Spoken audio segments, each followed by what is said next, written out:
Hello everyone. So in today's video we are going to discuss कि आप लोग सी foundation law में अच्छे मार्क्स कैसे ला सकते हो। Now the problem which most of the CA foundation students face is law उन्होंने पहले कभी पढ़ा नहीं है और लॉ का लैंग्वेज जो है एकदम ही नया है।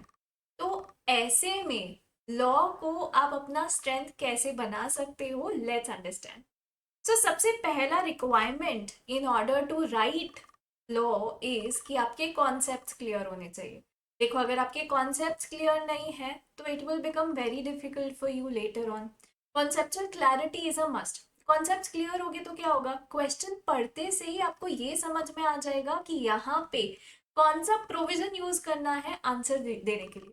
So focus on your concepts. Your concepts shall be very very very clear. इसके बाद जब आप रिवीजन करते हो ना, एक टेक्निक है जिसको मैं बोलती हूँ active recall technique. Active recall technique होता क्या है? नाउ जनरली हम क्या करते हैं, हम एक बार पढ़ते हैं सब्जेक्ट को, फिर वापस से जब रिवाइज करते हैं तब भी वापस से पढ़ते हैं। तो we only keep reading the subject again and again, but that is not what has to be done. आपको करना क्या है, आपको बुक बंद करके ही पहले रिकलेक्ट करने की कोशिश करनी है कि आपने क्या क्या पढ़ा है इस सब्जेक्ट में। So try recollecting whatever you have studied and post that go to the book, और जहां पे आप अटक जाते हो वहां पे वापस से आप रिवाइज कर सकते हो। सो एक्टिव रिकॉल टेक्निक से आपको ये पता चलेगा कि एक्चुअली में आपको कितना याद है और आपको कितना समझ में आया। So this technique is very good for revising your subjects. इसके अलावा आपको जितने ज्यादा क्वेश्चंस हो सके, you should solve as many questions as possible from the RTPs, MTPs, past examination questions. आपको बहुत सारे क्वेश्चंस मिल जाएंगे and everything is available ICAI के पोर्टल पे। हर जगह आपको n नंबर ऑफ क्वेश्चंस मिलेंगे फॉर प्रैक्टिस। सो जितने ज्यादा क्वेश्चंस हो सके उतने ज्यादा क्वेश्चंस को आपको प्रैक्टिस करना है, बिकॉज उससे क्या होगा, आपको ये पता चलेगा कि क्या टाइप के क्वेश्चंस आते हैं एग्जाम में।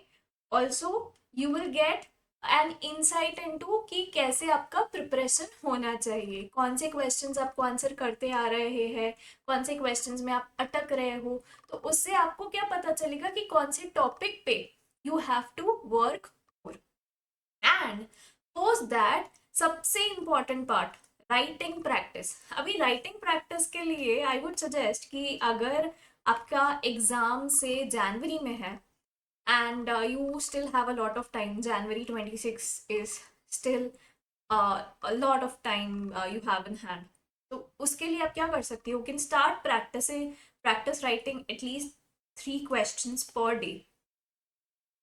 इससे क्या होगा, you will get a very good writing practice. If you solve 3 questions per day, in 30 days you will solve 90 questions, assuming कि आप 30 days रेगुलरली ये कर रहे हो, right. Even if you do it for 10 days, 30 questions हो जाएंगे, right. So this will help you in writing thing. ना सबसे इंपॉर्टेंट चीज जो लॉ में बहुत बच्चे पूछते हैं is that do we have to memorise the section numbers. If you can, well and good, but if you cannot, please do not write a wrong section number in your exam। सही लिखोगे तो extra marks नहीं मिलेंगे, पर गलत लिख के आ जाओगे ना, मार्क्स जरूर कटेंगे। So do not do it. If you know the section number, right it.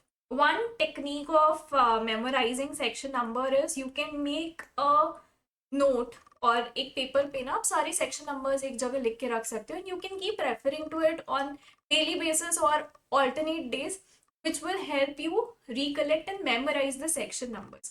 This is, if you want to, you can do it and it is advisable कि आप करो, क्योंकि क्या होगा, your answer will look more presentable and examiner को ऐसा लगेगा वाह वाह ये बच्चे को तो section number भी पता है।